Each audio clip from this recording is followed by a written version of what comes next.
Periods రెగ్యులర్గా ఉన్న వాళ్ళకి what are the safe days? 28 రోజులకి ప్రతి నెల పీరియడ్ వస్తున్న వాళ్ళు అండం విడుదలైన ఒక ముందు 5 రోజులు తర్వాత 5 రోజులు అన్సేఫ్ పీరియడ్ అని అంటాం. గర్భం కోసం రెడీగా ఉన్నప్పుడు సో ఒక మహిళ కానీ లేదా భర్త కానీ ఎటువంటి జాగ్రత్తలు తీసుకోవాలి? గర్భం ధరించేసిన తర్వాత వస్తూ ఉంటారు మోస్ట్ ఆఫ్ ద కపుల్స్.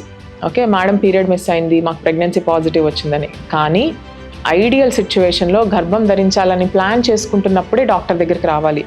ఎందుకు ఇది ఇంపార్టెంట్ అంటే పెళ్ళైన తర్వాత కానీ పెళ్ళికి ముందు కానీ ఎమర్జెన్సీ పిల్స్ వాడడం అనేది అది ఎంతవరకు correct? Why is it unhealthy to use emergency contraceptive pill? Emergency contraceptive pill అన్నది హై డోస్ ఆఫ్ ప్రొజెస్ట్రాన్ ఉన్న కాంట్రసెప్టివ్ పిల్. ఒక 200 to 300 times extra amount of progesterone available ఉంటుంది ఆ కాంట్రసెప్టివ్ పిల్లో. అంటే మనం